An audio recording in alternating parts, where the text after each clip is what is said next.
The auditorium lights dimmed as Professor Nylum adjusted her 4 eye stalks to focus on the holographic display. 200 students from across the galaxy sat in tiered seats, their various breathing apparatus humming softly in the filtered air. Today's lesson would cover the most dangerous chapter in galactic history.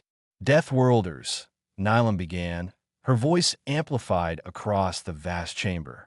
A term we use for species that evolved on planets so hostile, so unforgiving, that they developed traits incompatible with civilized society. The hologram shifted to show a rotating planet, blue and green and utterly beautiful. Earth, the label read. Class 12 Deathworld.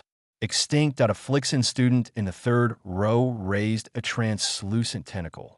Professor, why are Deathworlds classified as threats? Surely adaptation is just evolution.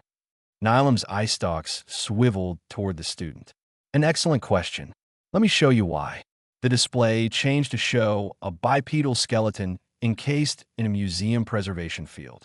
It stood upright on 2 legs with long arms ending in 5-fingered hands. The skull was relatively small, but the bone density readings beside it made several students gasp. This is a human, Nylum explained. Notice the forward-facing eyes. Predator configuration. The bone structure could withstand impacts that would shatter most of our species. Their world had gravity 1.3 times galactic standard. Atmospheric oxygen levels were toxic to 70% of known species. And the fauna, images flashed across the screen. Creatures with fangs and claws. Serpents with venom. Insects carrying diseases. Microscopic organisms that could kill in days. Humans evolve alongside all of this, Nylum continued. They developed persistence hunting, chasing prey until it collapsed from exhaustion. They could survive in temperatures ranging from below freezing to extreme heat. They consumed toxins like capsaicin and ethanol for pleasure. Their bodies could heal from injuries that would be fatal to most species. A Vereen student clicked her mandibles nervously. But they're gone now, yes? The Great Purge ended the Deathworlder threat. Nylum's expression softened with something like regret. Yes, 400 years ago, the Galactic Council made a difficult decision. Deathworld species were deemed too dangerous to coexist with peaceful civilizations. The Purge was thorough. She didn't mention the debates that still raged in academic circles. The ethical questions, the possibility that some Deathworlders might have been peaceful. History was written by survivors, and the Deathworlders had not survived. The hologram shifted again, this time showing a sector of space marked in red. The dead zone. No ship ventured there anymore. Before we conclude, Nylum said, I want to discuss the Void Stalker, perhaps the most dangerous creature ever recorded. The image that appeared made half the class recoil. A massive beast, 12 feet of armored scales and corded muscle. Multiple eyes glowed with predatory intelligence. Its claws could rend ship hulls. Its roar could shatter reinforced glass. 12 military battalions fell trying to contain a single Void Stalker, Nylum said quietly. They are unkillable, untrainable, pure chaos given form. The species emerged from a planet in the dead zone, and after the last confirmed sighting 70 years ago, we believe them extinct as well. A heavy silence filled the auditorium.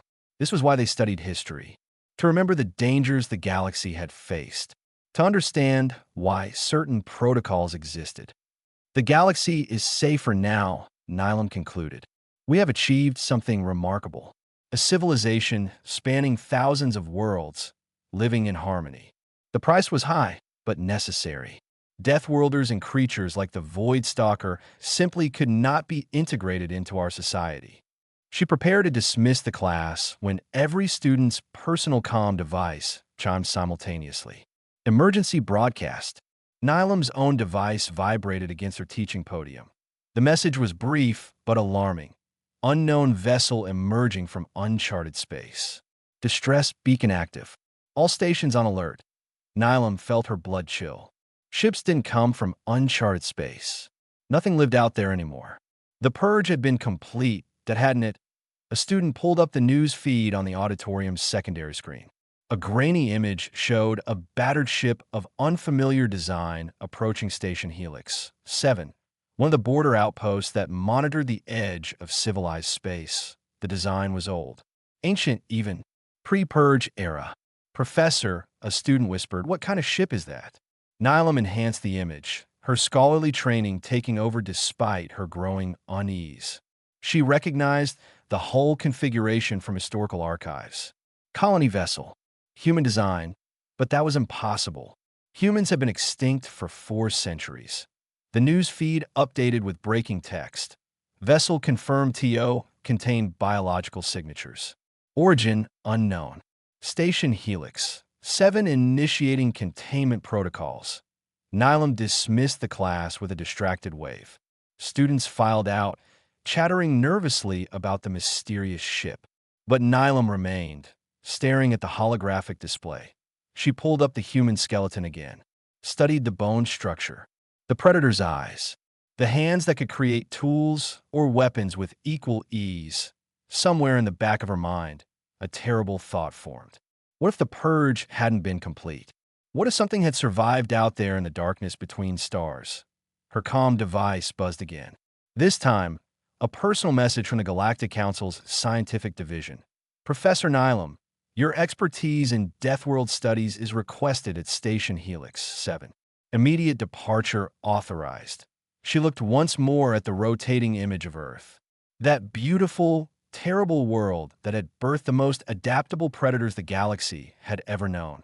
Then she looked at the Void Stalker, frozen in its holographic snarl. Nilam had spent her entire career teaching that these things were gone, that the galaxy had moved past such dangers. As she gathered her materials and prepared for the journey to Helix 7, she couldn't shake the feeling that everything she knew was about to change. The auditorium lights shut off automatically behind her, leaving only the soft glow of the holographic Earth spinning silently in the darkness. Director Palin paced the observation deck of Station Helix 7, his 3-fingered hands clasped behind his back. 20 years running this outpost, and he had never seen the security teams this nervous. The mysterious ship hung in the docking bay like a relic from a museum. Scorched hull plating, ancient fusion drives. It looked like something that should have crumbled to dust centuries ago, yet here it sat, very real and very present. Scanners, Palin asked. His security chief, a stocky Brennan named Hollis, checked her readouts. One life sign aboard. Humanoid configuration. Biometrics are strange, sir. Elevated bone density. Unusual oxygen requirements. The computer keeps flagging the readings as errors. Palin felt his skin plates tighten with anxiety. Elaborate. The biological signature matches something from the restricted archives, Hollis said slowly. Pre-purge era classifications. The system wants authorization to even display the species name. They both knew what that meant. Only one type of species required restricted classification, Deathworlders. Impossible ballon muteur. They're all gone. The purge was verified complete. Sir, the airlock is cycling. Every weapon on the deck powered up simultaneously. 20 security officers aimed plasma rifles at the airlock door. Palin positioned himself behind a reinforced barrier, his survival instincts screaming at him to evacuate the entire station. The door hissed open, a figure stepped through, and Palin's world tilted sideways. The IT was bipedal, roughly 6 feet tall, with the forward-facing eyes of a predator. Dark hair, sun-weathered skin, wearing a patched jumpsuit that had seen better days. The creature moved with an easy grace that suggested complete confidence in its own physical capabilities. "Hello," it said in perfectly accented galactic common. "My name is Danny Sullivan. I apologize for the sudden arrival. My navigation systems have been acting up." The scanners beside Palin went berserk, confirmation codes flashing red across every display. Species. Human. Class 12 Deathworlder. Extinct status. Error. Panic rippled through the security team. Several officers stepped backward. One dropped his weapon entirely. Danny raised his hands slowly, palms forward. "Easy.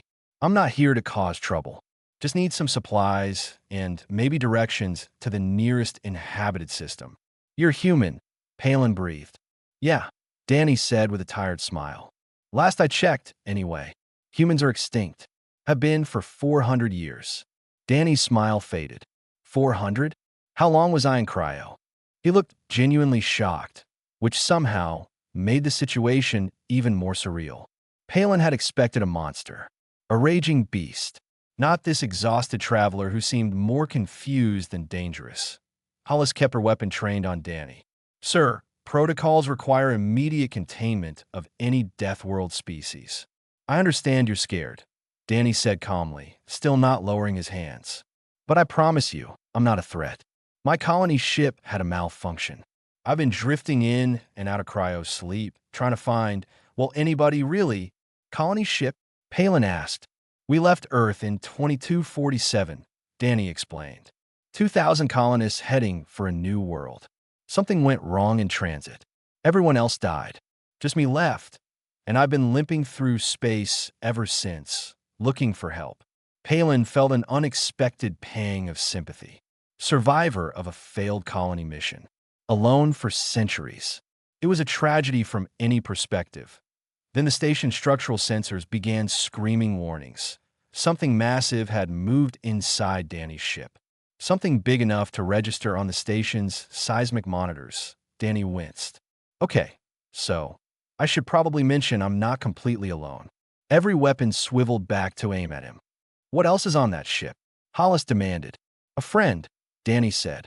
He gets nervous when I'm gone too long. Probably heard all the commotion and got worried. Through the transparent docking bay viewport, Palin saw movement in the cargo section of Danny's ship. Shadows shifted, then a face pressed against the interior glass, multiple glowing eyes. Armored scales, fangs that could bite through steel. Palin's legs nearly gave out. That's a void stalker. His name is Ghost, Danny corrected gently. And before you panic more, he's not going to hurt anyone. Void stalkers are unkillable killing machines, Hollis said, her voice rising. They slaughtered entire battalions. Ghost wouldn't hurt a fly unless I asked him to, Danny said. He's been with me for 5 years. Found his egg floating in a debris field. Everything else from his world was gone. So I hatched him, raised him. The creature inside the ship roared, a sound that rattled the station's superstructure. Danny sighed. He's upset because he can sense I'm stressed. Your weapons are making him protective. Lower your weapons, Palin ordered. Sir, Hollis protested. Lower them. Now. The security team obeyed reluctantly. Almost immediately, the roaring from Danny's ship quieted. Danny nodded gratefully. Thank you. Look, I know this is a lot to process. Trust me, I get it. But Ghost and I have been through things you can't imagine. We're partners. Family, even. Palin studied the human. Every instinct told him to lock this Deathworlder in the deepest containment cell and call the Galactic Council. But those same instincts also told him that Danny was being genuine. How did you train it? Palin asked.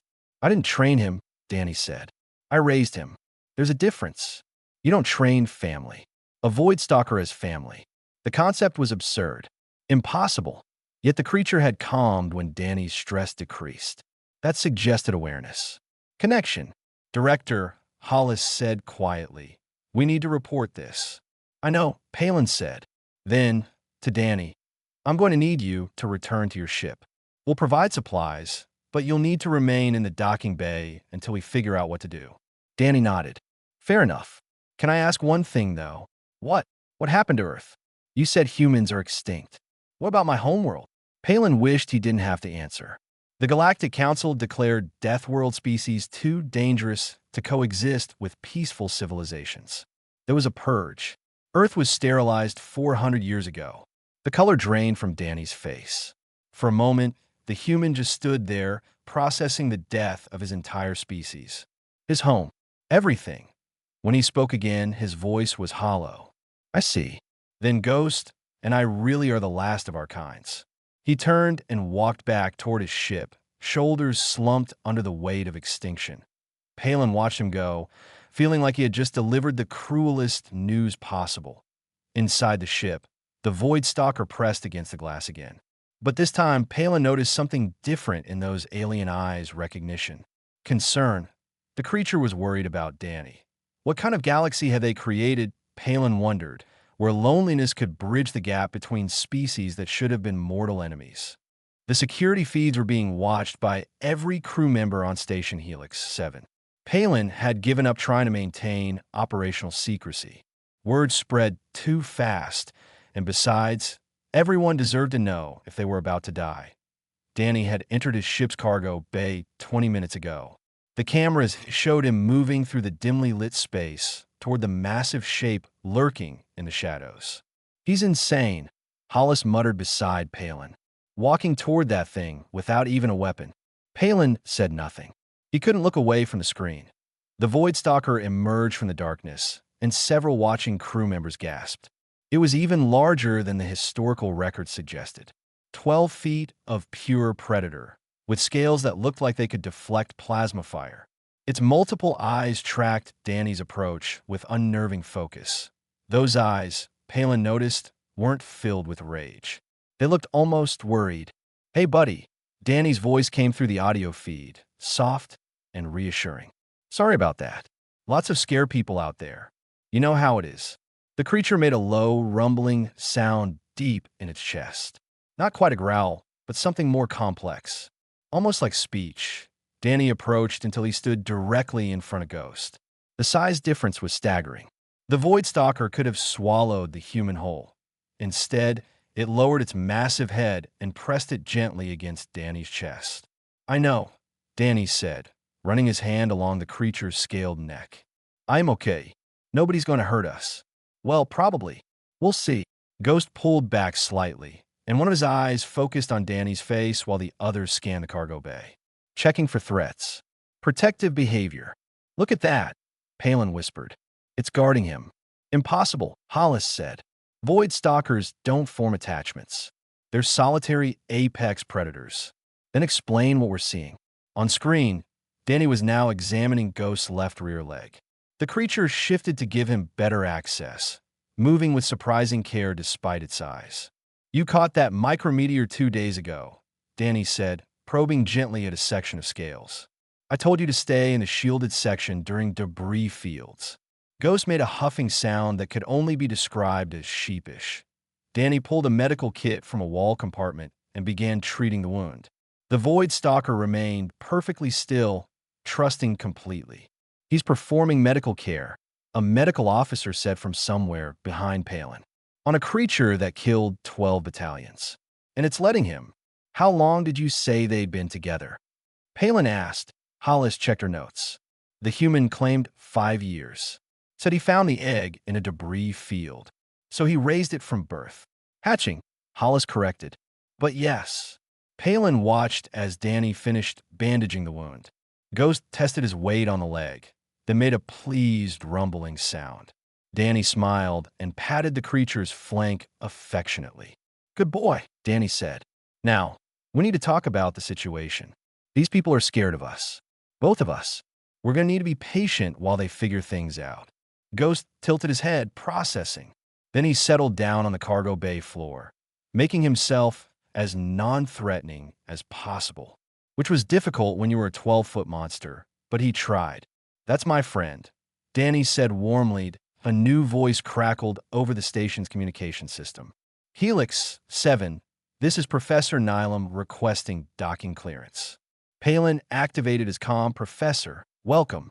We've been expecting you." "I want to see the human immediately," Nylam said. "And the Void Stalker. Everything I've built my career on is potentially wrong, and I need answers." Palin could hear the mixture of fear and excitement in her voice. This was every scientist's dream and nightmare simultaneously.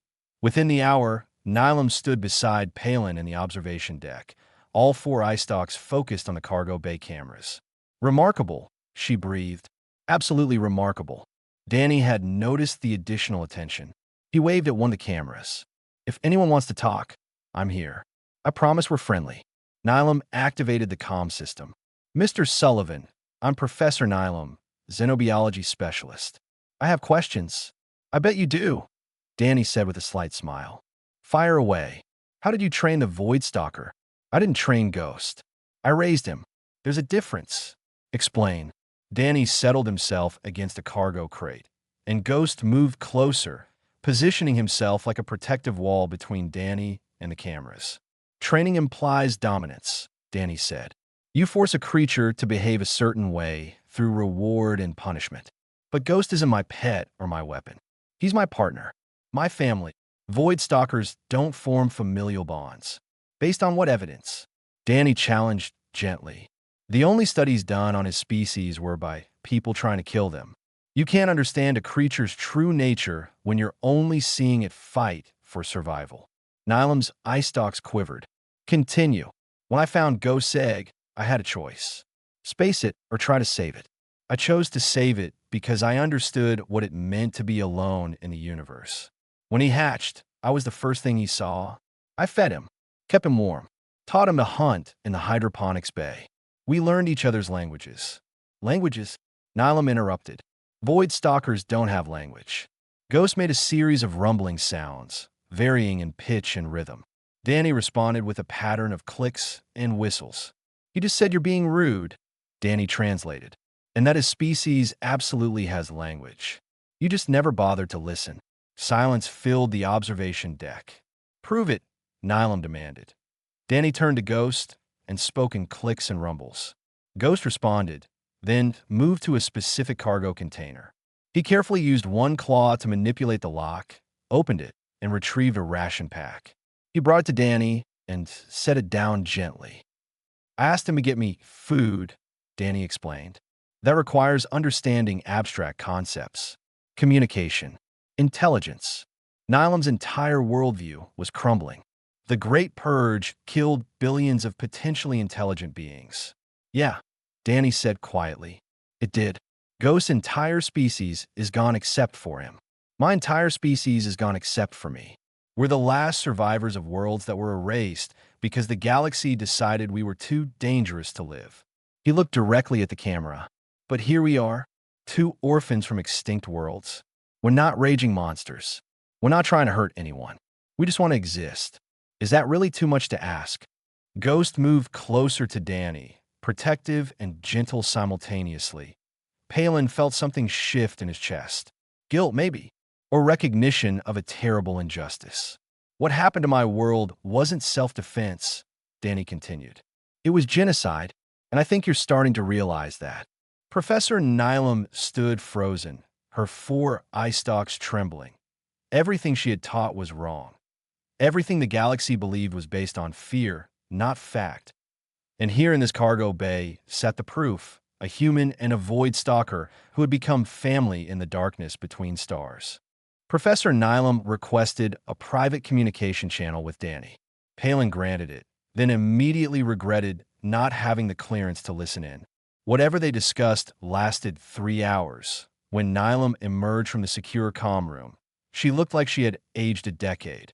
The human has agreed to a formal interview, she announced. Public record.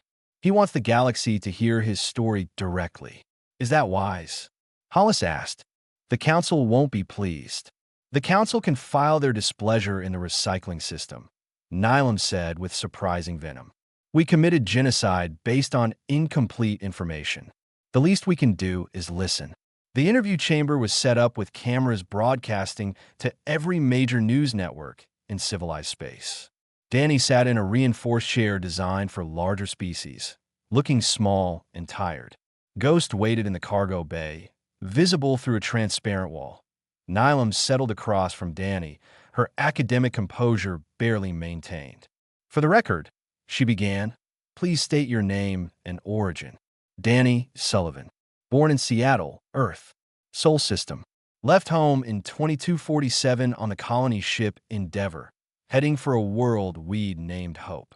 And the colony mission failed. Danny's expression darkened. Catastrophically. We hit an uncharted debris field 6 months into the journey. Hull breach in the cryo section. By the time I woke up, everyone else was dead. 2,000 people. My wife. My daughter. Gone. Nilam's eye stalks drooped sympathetically. I am sorry. I drifted for decades, Danny continued. In and out of cryo, trying to preserve life support. Stopped counting years after a while. Then 5 years ago, I found Ghost's egg. Gave me something to live for again. Described the process of raising a void stalker. Danny almost smiled. Same as raising any child, I suppose.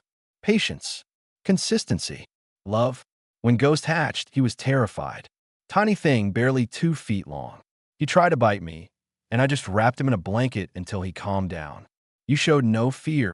I was too lonely to be afraid. And honestly, he was so small and scared. I recognized that feeling. How did you learn to communicate? Trial and error. I make sounds, watch his reactions. He'd respond, and I'd try to understand. Took about a year before we had basic communication. Another year before it became complex. He's brilliant, professor. Scary smart. Through the transparent wall, Ghost watched the interview intently. Nylum pulled up a holographic display. Historical records describe void stalkers as mindless killing machines. Explain the discrepancy. Fear, Danny said simply. Your military encountered his species in their natural habitat. Imagine if aliens showed up on Earth and started shooting. We'd fight back too. That doesn't make us mindless. It makes us defensive.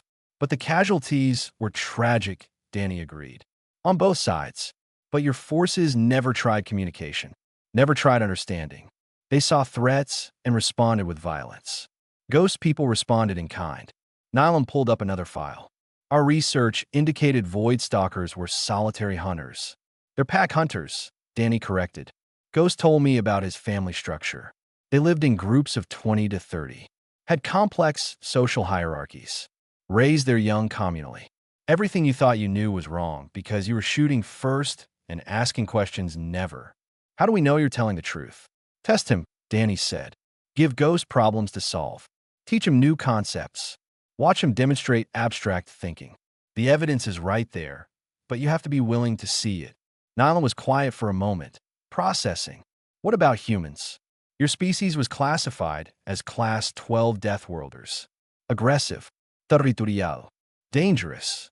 We could be, Danny admitted, but we were also artists, scientists, philosophers. We had brutal wars, sure, but we also had the capacity for incredible compassion. We rescued animals from extinction, created art that could make people cry, sent messages into space hoping to find friends, not enemies. Your planet's environment was incredibly hostile. It was home. Yeah, Earth was dangerous. But that danger made us appreciate beauty more, made us treasure life.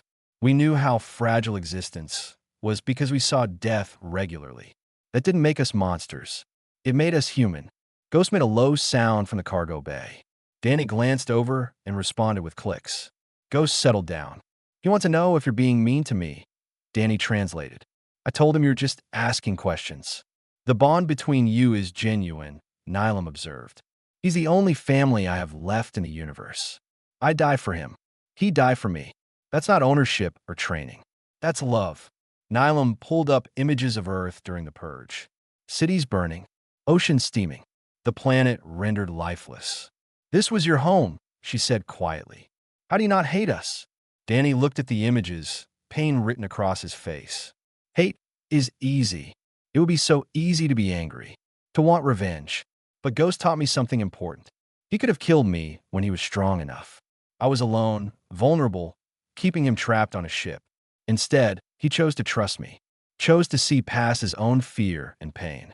He met Nylum's gaze directly.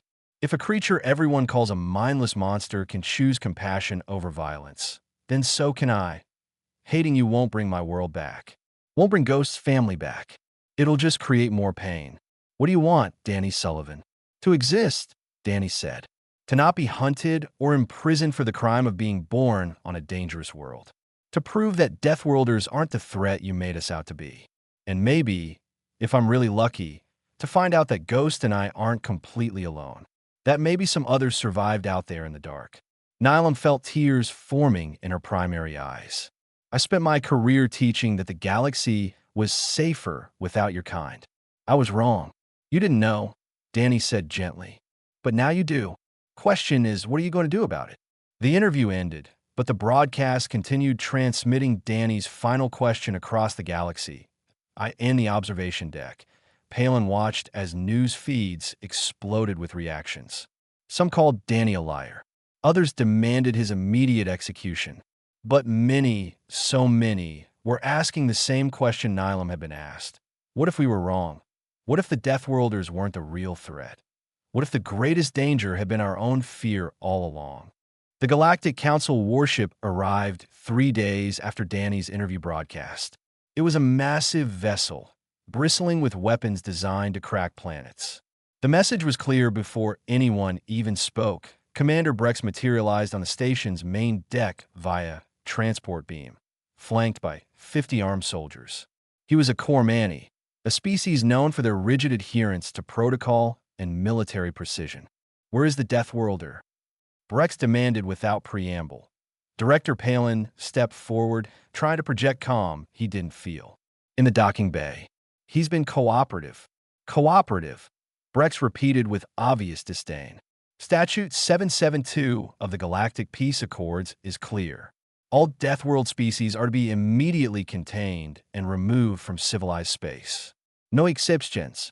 Perhaps the statute needs revision, Nilam said, appearing beside Palin. Given new evidence. Evidence? Brex's facial plates shifted into what might have been a scowl. I watched your interview, Professor. Emotional manipulation does not constitute scientific evidence. Then observe him, Nilam challenged. Test his intelligence. Test his companion. Make an informed decision instead of blindly following 400-year-old laws. The law exists for a reason. Deathworlders are inherently dangerous. So are Cormani, Nilam shot back. Your species nearly destroyed 3 systems before joining the Council. Should we exterminate you for your ancestors' mistakes? Brex's plates flushed with anger, but he controlled himself. Take me to the human. The procession to the docking bay was tense. 50 soldiers surrounded Danny's ship, weapons trained on every possible exit. Inside, visible through the viewport, Danny sat calmly beside Ghost. They appear to be playing some sort of game with cargo containers. He's been like that for hours, Hollis reported. Completely peaceful. Of course he appears peaceful, Brex said. It's a survival tactic, lulling us into complacency before striking. Or maybe he's just peaceful, Palin suggested. Brex activated the external comm. Human. This is Commander Brex of the Galactic Council Defense Force. You are hereby ordered into custody under Statute 772. Comply immediately. Danny looked up at the camera, sighed, then stood. Ghost immediately tensed, sensing Danny's change in mood. And my friend? Danny asked. The creature will be contained separately. Permanent containment facilité. It's too dangerous to be eliminated, but it cannot be allowed freedom. He has a name. Ghost. And he's not going anywhere without me. You don't have a choice. Danny's expression hardened. There's always a choice, Commander. You can haul us both away in chains. Lock us up in some lab to be studied like specimens. Or you can realize that we're not your enemy. Statute 772 exists because Deathworlders cannot be trusted. Cannot or were never given the chance. Brex didn't answer. He gestured to his troops. Prepare containment fields. We're extracting both specimens. The soldiers moved into position, and Ghost's demeanor changed instantly. He rose to his full height, scales bristling. A low growl rumbled through the ship's hull. Stand down, Ghost, Danny said quietly. Ghost didn't stand down. He moved between Danny and the approaching soldiers. Commander, Nilam warned, forcing this situation will provoke the exact violence you claim to be preventing. The creature is proving my point, Brex said. Aggressive, unstable, dangerous. He's protecting his family, Danny corrected. Same as any of your soldiers would do. You show up with guns, threaten to separate us permanently, and expect him to be calm. Last warning, human. Come peacefully, or we will use force. Danny looked at Ghost, then at the assembled forces. The calculation was simple. They couldn't win this fight, but cooperation meant imprisonment. Separation from the only being in the universe he cared about. If I agree, Danny said slowly, you guarantee Ghost and I stay together? You don't separate us. I make no such guarantee. Then we have a problem. Brex's patience ended. Deploy containment fields. The soldiers activated devices that projected shimmering energy barriers. They began advancing on Danny's ship. Ghost roared, a sound that shook every surface. He charged toward the airlock door. Ghost, no! Danny shouted, but Ghost wasn't listening anymore. Fear and rage had overridden reason. He slammed into the airlock door, denting the reinforced metal. Alarm screamed. Soldiers opened fire with stun weapons that barely slowed the enraged Voidstalker. Cease fire, Palin yelled. You're making it worse. Ghost smashed through the damaged airlock. He was loose on the station, 12 feet of panic predator with no restraint. People scattered. Soldiers fell back, switching to lethal weapons. And Danny did something that stopped everyone cold. He walked directly into Ghost's path. No weapons. No protection. Just a human standing in front of a charging Voidstalker. Ghost, stop. The creature was 3 strides away, close enough that everyone could see the individual teeth in his open mouth. Close enough that stopping seemed physically impossible. Ghost stopped. His claws screeched on the deck, plating as he fought momentum, sliding to a halt mere inches from Danny. Close enough that his breath ruffled Danny's hair. Complete silence filled the bay. Danny reached up and placed both hands on Ghost's muzzle. It's okay. I'm okay. Nobody's hurting me. Ghost's multiple eyes focused on Danny, wild with fear and confusion. I know you're scared, Danny said gently. I'm scared too, but this isn't the way. We're not monsters, remember? We're better than this. Ghost made a keening sound, almost like crying. I know, buddy. I know. The Voidstalker slowly lowered himself to the deck, making himself smaller. Submissive, trusting Danny to handle the situation. Danny turned to face Brex, still standing protectively in front of Ghost. You wanted proof he's dangerous? There it is. You created that. You came in with threats and weapons, and you got a scared animal fighting for survival. That's not what he is. That's what you made him. Brex stood frozen, his weapon still raised. But I stopped him with words, Danny continued. No force, no violence, just trust and communication. So tell me, Commander, who's really the threat here? The creature who stopped because I asked him to? Or the people who showed up ready to kill first and ask questions never?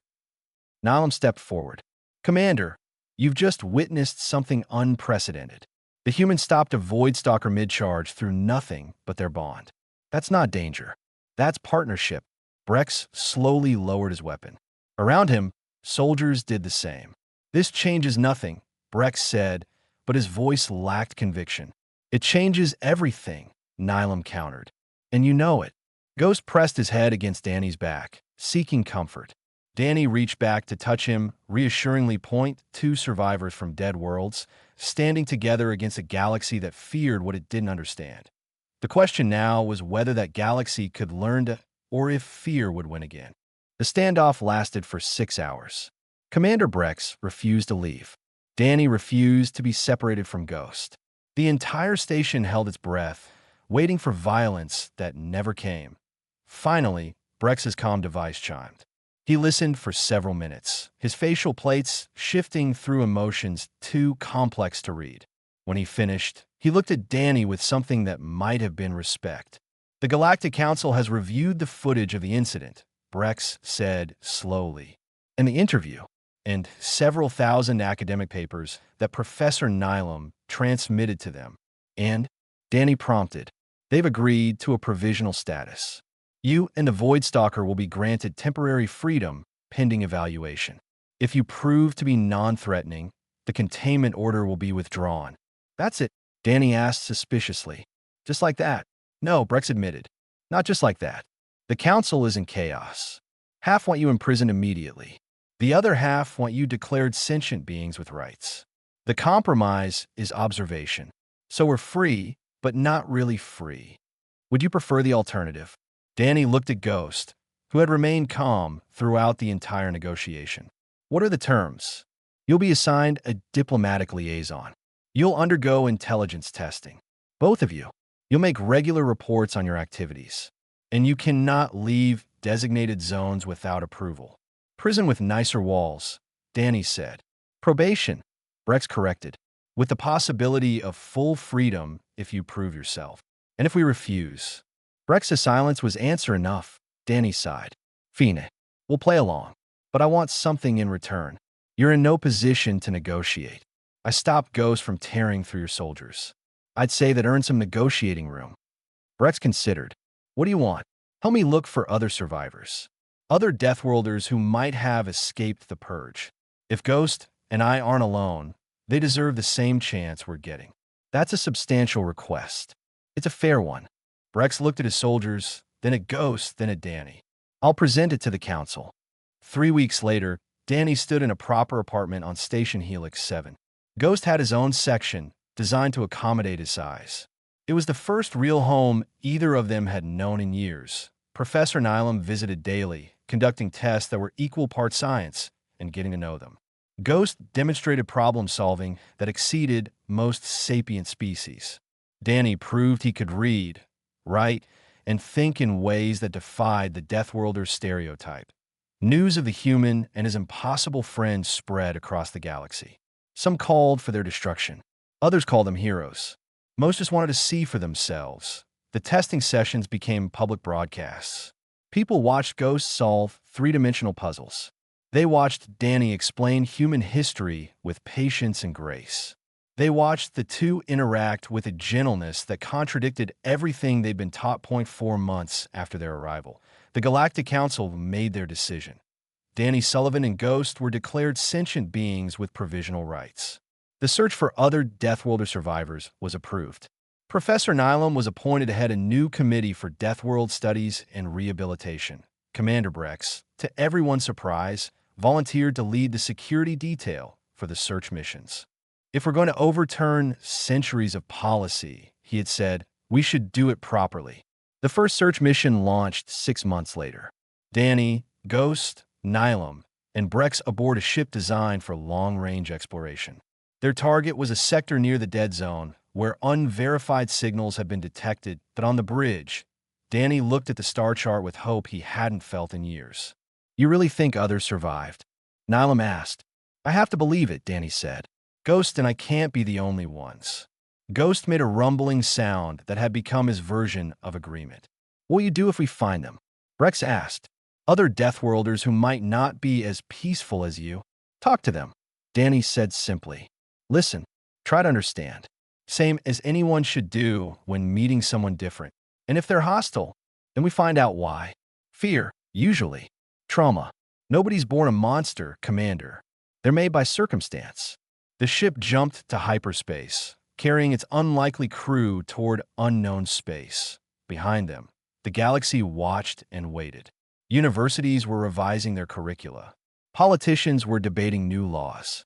Military forces were developing first contact protocols that didn't involve weapons. The lecture halls no longer taught that Deathworlders were gone. Instead, they taught about the human and the Void Stalker who proved that dangerous and evil were not the same thing.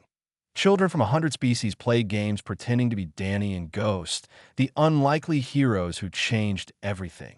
And somewhere in the dead zone, dormant ships began receiving broadcasts. Messages in dozens of languages, all saying the same thing, that if you survived, if you're hiding, if you're afraid, come home. You're not alone anymore. The galaxy is ready to listen. Not all the responses were peaceful. Not all the survivors were like Danny. Some Deathworlders had legitimate grievances after centuries of persecution. Some were too damaged by trauma to trust. But Danny and Ghost were patient. They knew that building bridges took time. They knew that changing minds required consistent effort. On their 1-year anniversary of first contact, Danny and Ghost returned to Station Helix 7. They brought with them 3 other survivors. A Scoran who had hidden in asteroid fields for decades. A pair of Nathatsi who had thought themselves the last of their kind. All cautious, all scared, all hoping. Director Palin greeted them personally. Welcome back, and welcome to your friends. Ghost rumbled a greeting to the other Deathworlders, establishing himself as peaceful but protective of his family. The Scoran clicked nervously. Is it safe here?